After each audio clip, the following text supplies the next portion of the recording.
আজ আমি বলিউডের সবচাইতে জনপ্রিয় হরর ইউনিভার্সের মুভি এক্সপ্লেন করতে চলেছি। আজ আমি এক্সপ্লেন করব ইউনিভার্সটির প্রথম মুভি যেটির নাম স্ত্রী। এই মুভিতে ভূতের একমাত্র টার্গেট হচ্ছে পুরুষ। সে পুরুষদের তার সাথে ধরে নিয়ে চলে যায়। ভূতের ভয়ে পুরুষরা উপায় না পেয়ে শাড়ি পরে মেয়ে সাজতে বাধ্য হয়। কিন্তু কেন ভূতটি শুধু পুরুষদের ধরে নিয়ে যায় আর তাদের সাথে কি করে, আদৌ কি ভূতটির হাত থেকে পুরুষেরা মুক্ত হতে পারবে, সেটা জানতে ভিডিওটি শেষ পর্যন্ত দেখতে থাকুন। মুভির প্রথমেই আমরা চান্দেরি নামের এক গ্রাম দেখতে পাই। গ্রামের প্রত্যেকটি বাড়ির সামনে লেখা ছিল, ও স্ত্রী তুমি কাল এসো। গ্রামের মানুষেরা বিশ্বাস করত বাড়ির দেওয়ালে এটা লেখা দেখলে স্ত্রী নামের ভূতটি সেই বাড়িতে আর আক্রমণ করে না। কিন্তু একটা বাড়ির দেওয়ালের এই লেখা মুছে যায়। সেদিন রাতেই স্ত্রী নামের ওই ভূতটি বাড়ির ভিতর ঢুকে পড়ে আর ওয়াচম্যানকে তার নাম ধরে ডাক দেয়। ওয়াচম্যান স্ত্রীর ব্যাপারে জানতো, তাই সে পিছনে তাকায় না। কিন্তু দ্বিতীয়বার যখন সে আবারও ডাক দেয়, মধুর আওয়াজ শুনে ওয়াচম্যান পিছনে ঘুরে তাকালে সে সম্মোহিত হয়ে যায়।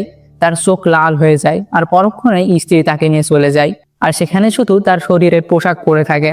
গ্রামের মানুষেরা স্ত্রীর হাত থেকে বাঁচতে প্রতি বছর পূজা করত। তাদের বিশ্বাস এই পূজা সম্পন্ন হলে সেই বছর স্ত্রী তাদের আর কোনো ক্ষতি করতে পারবে না। কিন্তু পূজার এই কদিনে স্ত্রীর আনাগোনা বেড়ে যায়। এরপরই আমরা মুভির নায়ককে দেখতে পাই, যার নাম ভিকি। সে এসব ভূত প্রেতে বিশ্বাস করে না। সে শহর থেকে লেখাপড়া করে এসে তার বাবার দর্জির দোকান সামলায়। কিন্তু তার এই কাজ খুব একটা পছন্দ নয়। তাই ইচ্ছা সে জীবনে একদিন অনেক বড় কিছু করবে। যেহেতু ভিকি ভূতে বিশ্বাস করতো না, সে গ্রামের একজনকে দেওয়ালে ও স্ত্রী তুমি কাল এসো এটি লিখতে দেখে বলে, আপনারা এখনো এসব কুসংস্কারে বিশ্বাস করেন? এখনকার মডার্ন যুগে এসেও আপনারা এসবে বিশ্বাস করলে কোনোদিনই উন্নতি করতে পারবেন না। কিন্তু গ্রামের লোকদের বিশ্বাস ছিল অনড়। তারা ভিকির কথা কানে নেয় না। ভিকির বাবা তাকে নিয়ে অনেক গর্ব করে, কারণ ভিকির কাজের হাত অনেক ভালো। সে কোনো মাপ না নিয়ে দেখেই কাপড় তৈরি করে দিতে পারে। আর সে অনেক কম সময়ে কাপড় তৈরি করতে পারে, তাই তার দোকানে ভিড় লেগেই থাকে। ভিকি কাজ করতে করতে রিফ্রেশমেন্টের জন্য ছাদে বসেছিল। হঠাৎ একটা মেয়ে তাকে ডাক দেয়। মেয়েটি বলে, আপনি ভিকি তাই না? আপনাকে গত বছর পূজার সময় দেখেছিলাম, আর আমি প্রতি বছর পূজার সময়ে এই গ্রামে আসি। কিন্তু ভিকির কানে যেন কোনো কথাই পৌঁছাচ্ছে না। সে শুধু মেয়েটির দিকে অপলকে তাকিয়ে আছে। মেয়েটি ভিকিকে 2 দিনের মধ্যে তার একটি কাপড় তৈরি করে দিতে বলে। কিন্তু ভিকি জানায় এটা করতে কম হলেও 10 দিন সময় লাগবে। মেয়েটি ভিকিকে বলে, ভিকি প্লিজ তুমি পারবে। এটা শুনতেই ভিকি বলে 2 দিনের মধ্যেই হয়ে যাবে। যাওয়ার সময় মেয়েটি বলে, আমি আজ রাতে পুজোয় আসবো। কিন্তু ভিকি তার দিকে তাকে হাসতে থাকে। যখন সে বুঝতে পারে মেয়েটি তার সাথে পূজায় ঘুরতে চায়, ততক্ষণে মেয়েটি চলে যায়। ভিকি যায় জানা ও বিট্টু নামে তার 2 বন্ধুর সাথে দেখা করতে। তারা একসাথেই শহরে পড়াশোনা করেছে। সে গিয়ে মেয়েটির কথা তাদের বলে। জানা ভিকির কথা বিশ্বাস করলেও বিট্টু তার কথা বিশ্বাসই করতে চায় না। বিট্টু বলে, একটা মেয়ে তোর হাত ধরে ভিকি প্লিজ বলেছে, এটা সম্ভবই নয়। রাতে তারা 3 জন যায় পুজোয় ঘুরতে। হঠাৎ ভিকির মনে পড়ে সেই মেয়ের কথা। সে জানা ও বিট্টুকে বাড়ি পাঠিয়ে দিয়ে মেয়েটির জন্য অপেক্ষা করতে থাকে। কিছুক্ষণের মধ্যেই মেয়েটি তার কাছে এসে হাজির হয়। তারা 2 জন গল্প করতে থাকে। কথা বলার এক পর্যায়ে ভিকি মেয়েটির ফোন নাম্বার জানতে চাইলে মেয়েটি বলে তার কাছে কোনো মোবাইল নেই। ভিকি জিজ্ঞাসা করে, তাহলে কেউ আপনার সাথে যোগাযোগ করবে কিভাবে? মেয়েটি জানায়, কারোর কথা তো আমি জানি না, কিন্তু আপনি মনে মনে ডাকলেই আমি এসে হাজির হব। আর সে ভিকিকে একটা চিঠিও দেয় আর বলে এটা কাল গোসলের পরে খুলে দেখবে। এদিকে আমরা জানা ও বিট্টুকে অন্ধকারের ভিতরে রাস্তায় হাঁটতে দেখি। তখন রুদ্র নামের একজন এসে বলে, পূজার এই কদিন স্ত্রীর আনাগোনা বেড়ে যায়, তাই রাতে এভাবে বেরোনো ঠিক নয়। জানা ও বিট্টু জানতে চাই স্ত্রীর হাত থেকে বাঁচার উপায় কি। রুদ্র বলে, যদি তোমরা স্ত্রীর কবলে পড়ে যাও, তাহলে প্রথমে স্ত্রী তোমাদের পিছন থেকে ডাক দিবে, কিন্তু তোমরা পিছনে ঘুরে তাকাবে না। যত দ্রুত সম্ভব সামনের দিকে হাঁটতে থাকবে। স্ত্রী দ্বিতীয়বার ডাকলে দ্রুত কোনো নিরাপদ জায়গায় যাওয়ার চেষ্টা করবে। কিন্তু তুমি যদি না যেতে পারো তাহলেই শেষ, কারণ স্ত্রীর তৃতীয় ডাকে কেউ আজ পর্যন্ত পিছনে না তাকিয়ে থাকতে পারেনি। তার মধুর আওয়াজ শুনে সবাই পিছনে ঘুরে তাকায়, আর স্ত্রী তাকে নিয়ে চলে যায়। শুধু পড়ে থাকে তার পোশাক। রুদ্র চলে যাওয়ার পর জানা ও বিট্টু হাঁটতে থাকে। পথে তারা কোনো জন্তুর জ্বলন্ত চোখ দেখে দৌড়ে তাদের এক বন্ধুর বাড়িতে পৌঁছায়, যেখানে তাদের পার্টি করার কথা ছিল। কিছুক্ষণ পর সেখানে ভিকিও এসে পৌঁছায়। তারা সবাই একসাথে নাচ গান করছিল। নাচ গানের মধ্যেই ভিকি যায় হালকা হতে। যেহেতু সেই স্ত্রীর কথা বিশ্বাস করতো না, তাই সে মজা করে ও স্ত্রী তুমি কাল এসো এই লেখার উপরে হালকা হয়ে নেয়, আর সেখানকার কাল লেখাটা মুছে যায়। আর কিছুক্ষণ পরেই সেখানে স্ত্রী এসে পৌঁছায় আর তাদের মধ্যে একজনকে তুলে নিয়ে চলে যায়। একজন বলে বাইরের কার লেখা কেউ মুছে দিয়েছে। জানা বুঝে যায় এটা ভিকিরই কাজ। পরের দিন ভিকি সেই মেয়েটির দেওয়া চিঠি খুলে পড়ে। সে চিঠিটি পড়ে আর বিট্টু ও জানাকেও দেখায়। বিট্টু পড়ে দেখে মেয়েটি ভিকিকে খাসির মাংস, কাছের টুকরো, টিকটিকির লেজ ও একটি সাদা বিড়ালের লোম নিয়ে যেতে বলেছে। বিট্টু বলে এই মেয়ের মধ্যে কোনো সমস্যা আছে, না হলে কেউ এসব নিয়ে যেতে কেন বলবে।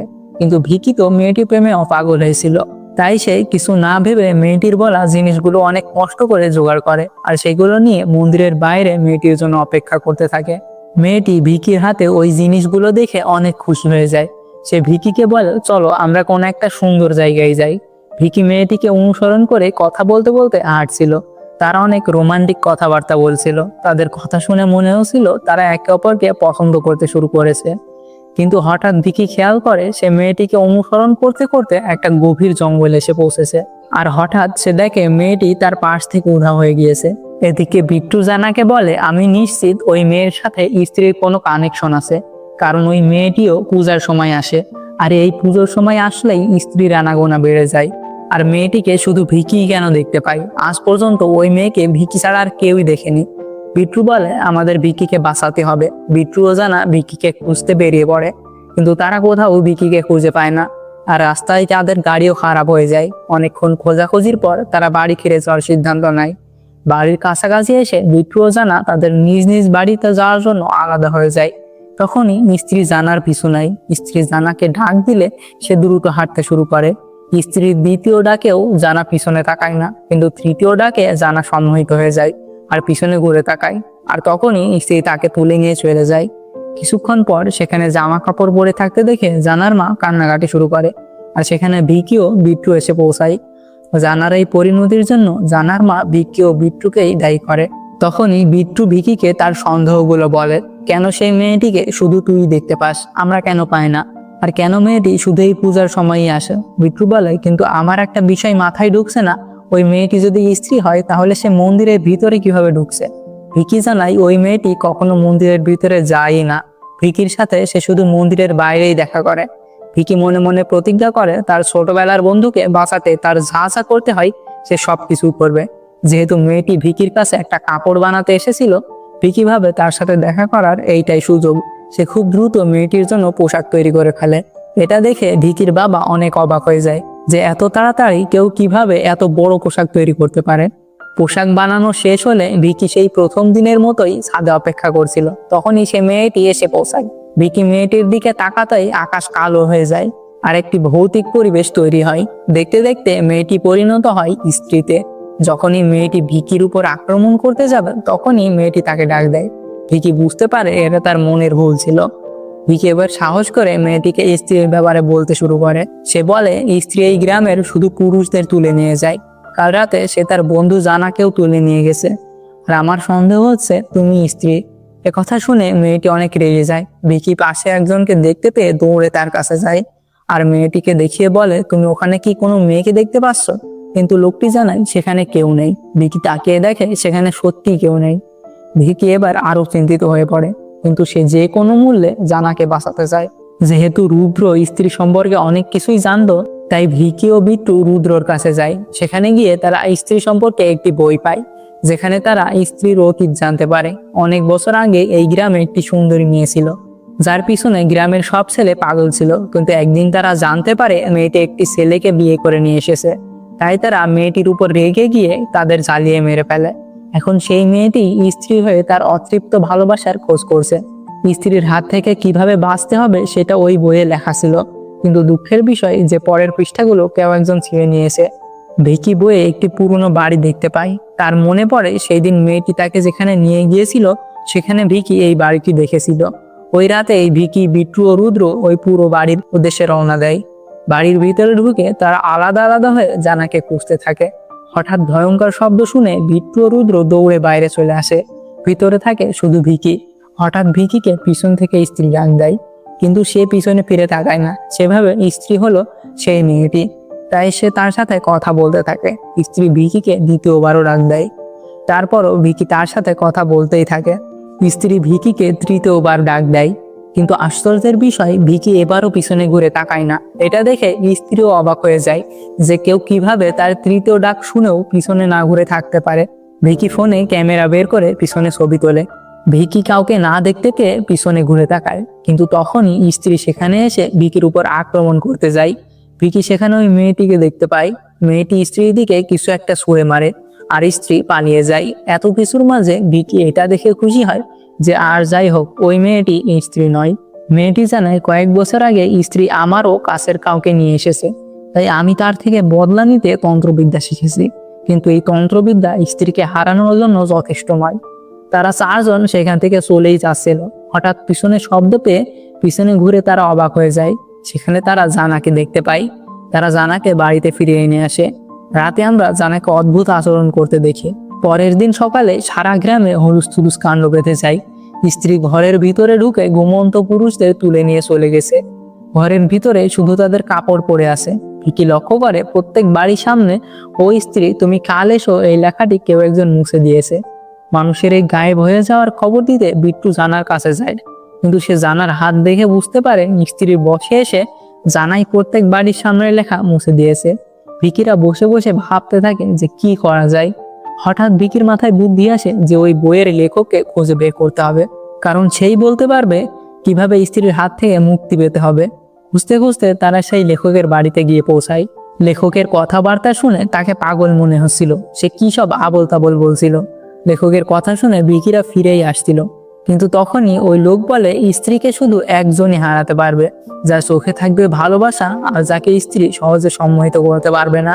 মেয়েটি ভাবে সেদিন স্ত্রী ভিকির চোখের দিকে এক দৃষ্টিতে তাকিয়েছিল, আর স্ত্রী তিনবার ডাকার পরও ভিকি পিছনে ঘুরে তাকায় না। ভিকি সেই মানুষ যে স্ত্রীকে হারাতে পারবে।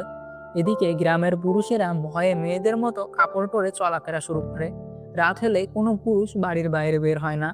ভিকিরা বসে বসে স্ত্রীর সম্পর্কে কিছু জিনিস ভাবে, যেমন স্ত্রী পড়তে পারে আর সে কথা শোনে। আর 3 নম্বরটি হলো স্ত্রীর বুদ্ধি কম, কারণ সে মানুষের বাড়ির সামনে ওই স্ত্রী তুমি কাল এসো এই লেখা দেখে ফিরে যায়।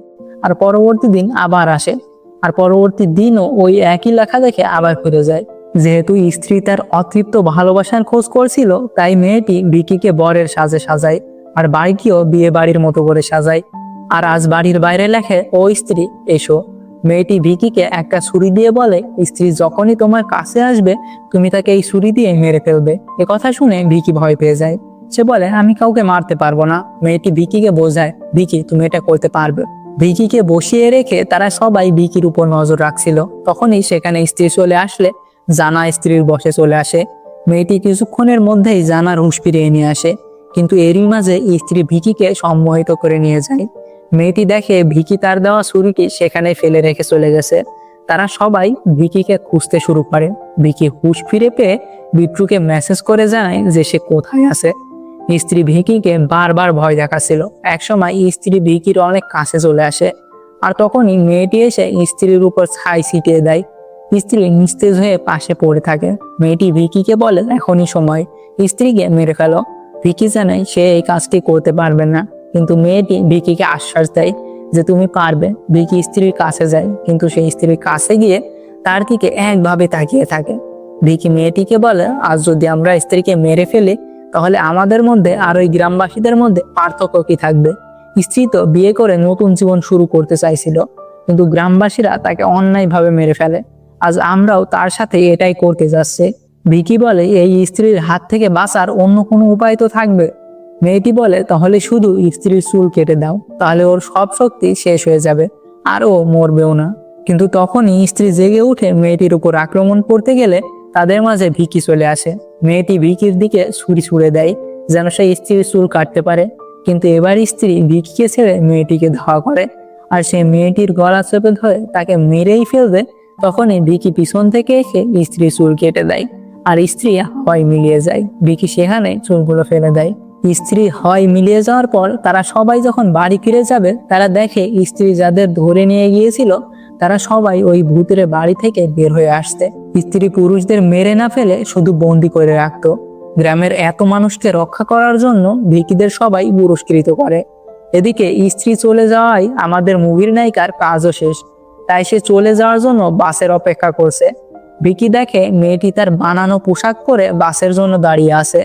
ভিকি তাকে একটি ফুল দিয়ে আরো কিছুদিন থাকতে বলে, কিন্তু মেয়েটি জানায় এটা সম্ভব না। ভিকি বলে, আমি আপনার সঙ্গে যোগাযোগ করবো কিভাবে? সে বলে, আমাকে মনে মনে ডাকলেই আমি এসে হাজির হব। ভিকির হঠাৎ মনে পড়ে সে তো মেয়েটির নামও জানে না। নাম জিজ্ঞেস করার আগেই বাস ছেড়ে চলে যায়। ভিকি মেয়েটির নামও জানতে পারে না। আমরা দেখি ভিকি তো স্ত্রীর চুল ফেলে দিয়েছিল, কিন্তু সেই চুল মেয়েটি তার সঙ্গে নিয়ে এসেছে। আর সে বাসের সিটে বসেই ওই চুল তার বেনির সঙ্গে লাগিয়ে নেয়। আর সাথে সাথেই স্ত্রীর মতো তার চোখও লাল হয়ে যায়। আর হঠাৎ মেয়েটি বাস থেকে উধাও হয়ে যায়। আর এখানেই শেষ হয় স্ত্রী মুভি। কিন্তু কেন মেয়েটি স্ত্রীর চুল কেটে নিজে নিয়ে নিল, আর মেয়েটি আসলে কে ছিল, এই উত্তর পাওয়া যাবে স্ত্রী পার্ট 2-তে। পার্ট 2 চাইলে কমেন্টে পার্ট 2 লিখুন। আর যদি ভিডিওটি ভালো লেগে থাকে তাহলে অবশ্যই লাইক ও সাবস্ক্রাইব করুন।